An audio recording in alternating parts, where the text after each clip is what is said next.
Halo, salam kenal untuk kita semua. Perkenalkan, nama saya Reslin dengan NPM 2009-20003 dari Prodi Pendidikan Bahasa dan Sastra Indonesia dari Universitas Katolik Santo Thomas Medan. Video kali ini untuk memenuhi tugas dari Bapak Chandra Ronitio Gultom dengan mata kuliah Manajemen Pendidikan. Terima kasih. Halo, adapun topik pembahasan pada video kali ini yaitu tentang pemahaman seorang guru mengenai 3 hal, yaitu yang pertama, apa sih itu reward, pemberian sanksi dan motivasi belajar? Yuk kita simak bersama di dalam video kali ini. Yang pertama, pengertian reward. Istilah reward berasal dari bahasa Inggris yang artinya hadiah, penghargaan, dan imbalan. Reward sebagai alat pendidikan yang diberikan ketika siswa melakukan sesuatu yang baik. Pemberian reward ini sering kita temui dalam sekolah SD, SMP, dan SMA.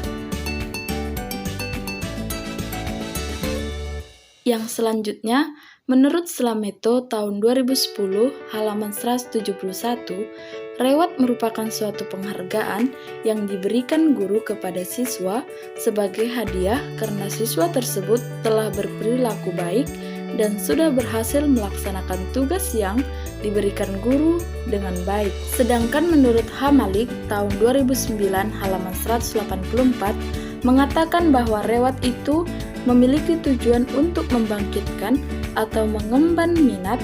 Reward ini hanya berupa alat untuk membangkitkan minat saja, bukanlah sebagai tujuan.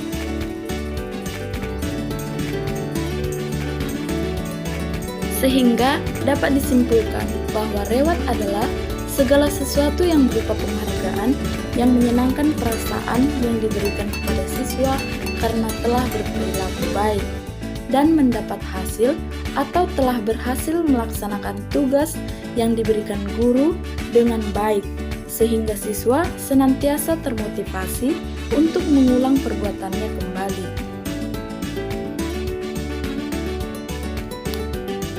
Tujuan reward. Yang pertama, tujuan yang harus dicapai dalam pemberian reward adalah untuk lebih meningkatkan motivasi intrinsik dari motivasi ekstrinsik. Dalam artian, siswa harus melakukan suatu perbuatan, maka perbuatan itu timbul dari kesadaran siswa itu sendiri. Yang kedua, diharapkan dapat membangun suatu hubungan yang positif antara guru dan siswa, karena reward itu adalah bagian daripada rasa penjelmaan dari rasa sayang seorang guru kepada siswanya. Jenis-jenis reward. Menurut Jamrah tahun 2008 terdapat 4 jenis reward berdasarkan bentuk reward yang diberikan, yaitu yang pertama, pujian. Pujian merupakan salah satu bentuk reward yang paling mudah dilakukan dan sering kita temui dalam proses pembelajaran. Pujian dapat berupa kata-kata seperti bagus, baik, bagus sekali, dan sebagainya, ataupun acuan jempol yang menyatakan good.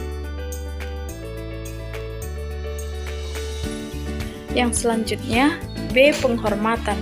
Reward berupa penghormatan ada 2 macam. Yang pertama, berbentuk semacam penobatan, yaitu anak yang mendapat penghormatan diumumkan dan ditampilkan di hadapan teman sekelas, termasuk satu sekolah atau mungkin di hadapan orang tua murid.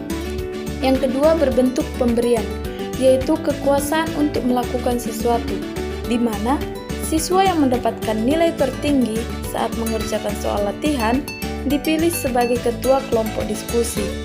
Hal ini karena guru mempunyai kepercayaan tinggi terhadap dia dan guru mempunyai kepercayaan bahwasanya dia dapat memimpin kelompok tersebut. Yang bagian C yaitu hadiah. Yang dimaksud di sini reward yang berbentuk barang, dengan arti barang tersebut dapat digunakan siswa dalam keperluannya. Hadiah yang diberikan dapat berupa alat-alat keperluan sekolah seperti pensil, penggaris, buku, penghapus, dan sebagainya. Yang bagian D yaitu tanda penghargaan. Reward yang berupa tanda penghargaan disebut juga dengan reward simbolis. Tanda penghargaan tidak dinilai dari segi harga dan kegunaan barang-barang tersebut, melainkan tanda penghargaan yang dinilai dari segi kesan atau nilai kegunaannya.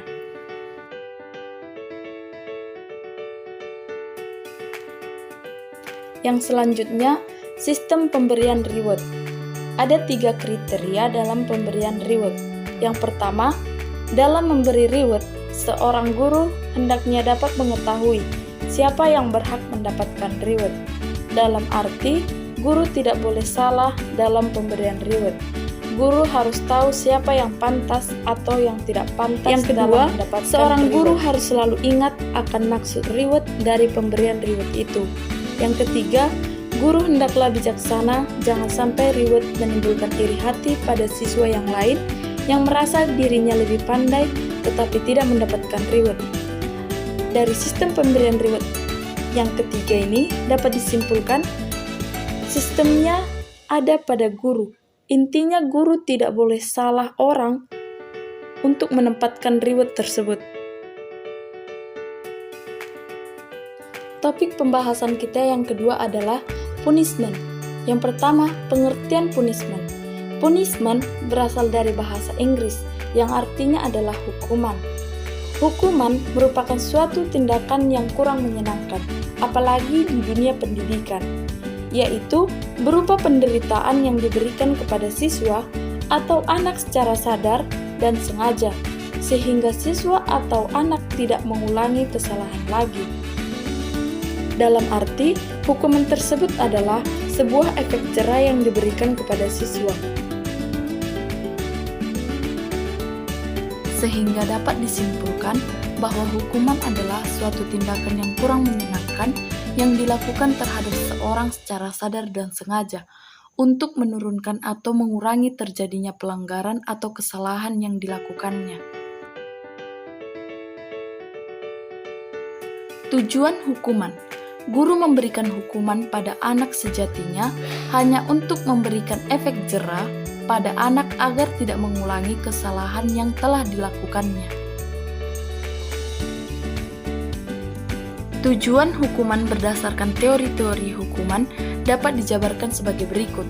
Yang pertama, teori perbaikan. Teori ini bagus untuk membentuk sikap disiplin anak karena perbaikan perbuatan yang dari salah untuk menyadarkannya, sehingga guru dapat memberikan hukuman dengan jenis hukuman yang berlandaskan teori ini.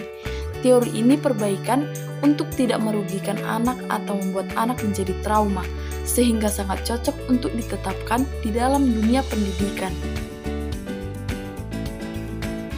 Yang kedua, teori perlindungan, yaitu teori yang diadakan untuk melindungi masyarakat dari perbuatan-perbuatan yang tidak wajar yang dilakukan oleh seseorang. Teori tersebut agar membuat si pelanggar tidak melakukan kesalahannya lagi. Tetapi penerapan teori ini, guru harus benar-benar bijaksana dan arif dalam memilihkan jenis hukuman yang sesuai dengan kesalahan yang dilakukannya. Yang selanjutnya, bentuk-bentuk punishment berdasarkan alasan yang diterapkan hukuman. Yang pertama, hukuman preventif, yaitu hukuman yang dilakukan dengan maksud agar tidak ada atau jangan terjadi pelanggaran. Contoh, tata tertib, anjuran, dan perintah, larangan, paksaan, dan disiplin. Yang kedua, hukuman represif, yaitu menekankan atau menghambat sehingga seseorang yang sudah terlanjur melakukan suatu pelanggaran atau kesalahan akan merasakan jera. Contoh, pemberitahuan, teguran, peringatan, dan hukuman. Yang selanjutnya, berdasarkan tingkat perkembangan anak. Yang pertama, hukuman asosiasif. Umumnya orang mengasosiasikan antara hukuman dan kejahatan atau pelanggaran. antara penderita yang diakibatkan oleh hukuman dengan perbuatan pelanggaran yang dilakukan. Yang kedua, hukuman logis, yaitu pemberian hukuman harus seimbang dengan kesalahan yang siswa lakukan. Hukuman yang diterima siswa haruslah yang masuk akal, sehingga tidak menjadi beban anak. Yang ketiga, hukuman normatif, yaitu hukuman yang bermaksud memperbaiki moral anak-anak, di mana hukuman ini dilakukan terhadap pelanggaran-pelanggaran mengenai norma-norma etika, seperti berdusta, menipu, mencuri, dan sebagainya. Hukuman ini sangat erat hubungannya dengan pembentukan watak anak-anak. Topik pembahasan kita yang ketiga adalah motivasi belajar. Yang pertama, pengertian motivasi belajar, yang berasal dari kata motivasi, yang katanya motif, yang artinya sebagai daya upaya yang mendorong seseorang untuk melakukan sesuatu. Maka motivasi dapat diartikan sebagai daya penggerak yang telah menjadi aktif. MC Donald yang dikutip oleh Sordiman mengungkapkan bahwa motivasi adalah perubahan energi dalam diri seseorang yang ditandai dengan munculnya feeling dan didahului dengan tanggapan terhadap adanya tujuan. Sehingga dapat dinyatakan bahwa motivasi merupakan segala sesuatu yang mendorong seseorang untuk melakukan sesuatu dalam mencapai tujuan yang diinginkan dengan mengarahkan segenap kemampuan potensi dalam dirinya. Yang selanjutnya, macam-macam motivasi belajar. Yang pertama, motif-motif bawaan, yaitu yang dibawa sejak lahir. Motif ini sudah ada tanpa dipelajari. Misalnya, dorongan untuk makan, minum, dan dorongan untuk bekerja. Yang kedua, motif-motif yang dipelajari, yaitu motif yang timbul karena dipelajari. Misalnya, dorongan untuk belajar ilmu pengetahuan. Yang ketiga, motif organis, yaitu meliputi kebutuhan untuk makan, minum, bernapas, dan kebutuhan untuk istirahat. Yang keempat, motif-motif darurat yang meliputi untuk menyelamatkan diri, dorongan untuk membalas, untuk berusaha, dan untuk memburu. Yang kelima, motif-motif objektif, yaitu menyangkut kebutuhan untuk melakukan eksplorasi, melakukan manipulasi untuk menaruh minat. Yang selanjutnya, faktor-faktor yang mempengaruhi motivasi belajar. Yang pertama, menurut E. Usman Effendi dan Juhaya S. Praja tahun 1984 halaman 62, yang pertama motif dasar, yaitu motif yang berasal dari kebutuhan biologis atau keinginan yang bersifat organis. Yang kedua, motif sosial yang memerlukan perhatian yang banyak dari orang tua dan guru karena motif sosial ini mempunyai variasi pada setiap lingkungan individu. Yang pertama, motif sosial ini yaitu motif untuk dikenal, motif untuk diakui, motif untuk memperoleh penghargaan, dan motif yang untuk memperoleh status sosial. Yang ketiga, motivasi objektif, yaitu eksplorasi motif, yaitu untuk menyelidiki dan bertujuan untuk memperoleh kebenaran yang objektif. Yang kedua, manipulasi motif, yaitu motif yang bertujuan untuk memanfaatkan sesuatu yang ada di dalam lingkungan, sehingga berguna untuk melakukan kegiatan belajarnya. Yang selanjutnya, indikator motivasi belajar. Menurut Hamzah B. Uno tahun 2007 halaman 31 tentang teori motivasi dan pengukurannya, yaitu yang pertama, indikatornya memperjelas tujuan yang ingin dicapai, yang kedua, memiliki minat untuk belajar, yang ketiga, adanya suasana kelas yang hidup dan segar, yang keempat, memberikan pujian yang wajar terhadap setiap keberhasilan siswa. Baiklah, sekian dari penjelasan saya. Kurang dan lebihnya saya mohon maaf dan saya ucapkan terima kasih. Sampai jumpa di video saya yang selanjutnya. See you next time.